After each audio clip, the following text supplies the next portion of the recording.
Welcome to Election Day. My name is Niko Vangjeli. I'm the Assistant City Clerk and one of the Chief Election Officials for the city. Today I'm going to walk you through the voting process.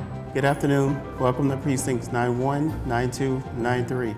So Mr. Walker, he's the warden at 93, and he's taking a few minutes from his day today to assist some of the voters. Temple Emmanuel, also known as the Main Street building at 280 Main Street, is a triple precinct. It's one of our largest precincts in the city. And when voters get to this precinct, they have questions about which polling location to vote in. So we're using the iPad technology we purchased last year to assist voters who find their precinct. So whenever a first-time voter approaches the precinct, or any voter who hasn't voted in the precinct for a while, and they don't know which location to go into, they approach Mr. Walker, and Mr. Walker will locate them by their last name and first name or street address. Once they provide that information to Mr. Walker, then Mr. Walker will direct them to the correct precinct, whether it's 91, 92, or 93. We started implementing this new technology in November of 2016, and we would like to continue to do that moving forward in every single election.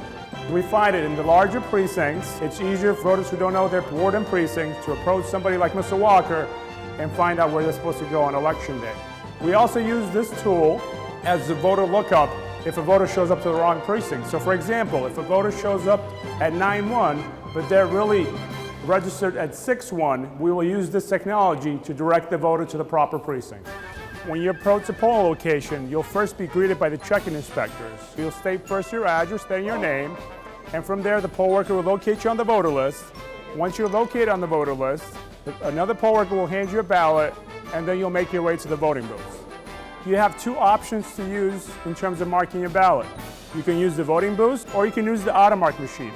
The automark machine acts like a pen. It will assist you with marking the ballot. The automark machine is available for any voter throughout the 50 precincts. The automark machine is there to assist you if you have any trouble reading the ballot. It will magnify the size of the ballot. It will also provide some contrast if you need some contrast on the ballot. It will also read you the ballot. This is the summary screen. Use the up and down arrow keys to scroll through each contest. You can ask the check-in inspector or the warden where the automark is located. If you need any assistance of how to use the automark, the warden or the poll worker is there to assist you. Once you mark your ballot, now you can approach the checkout table. At the checkout table, the poll worker will once again ask for your address, your name. The poll worker will locate your address and name on the voting list.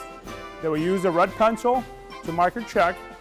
Once they've checked you out, then you move from the checkout table to the voting machine. You will insert the ballot inside the voting machine, and the machine will tabulate your vote.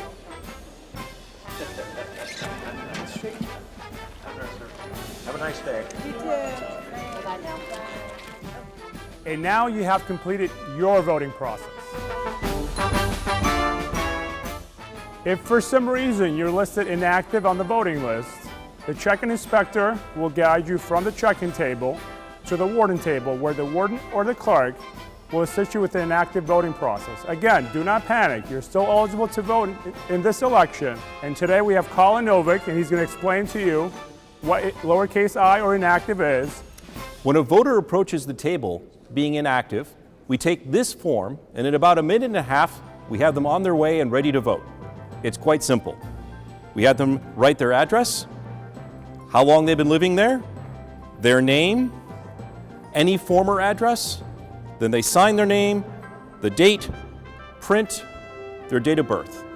The last piece is they need a piece of documentation that has their name and their address on it. And that can be anything from a bill to a form of government ID. And they're on their way and ready to vote. It does give you the instructions on how many people you can vote for. Just don't vote more than what's required, and that way all your votes will be counted. For at large, there are 8 candidates. You only have to select 6, no more than 6.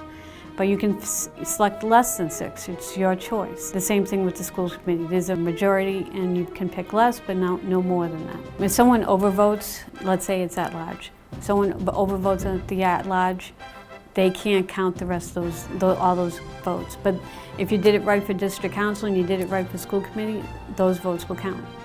Just be careful. Read the instructions, and it might look a little small, and if you need assistance, there's poll workers there to remind you if you're not clear.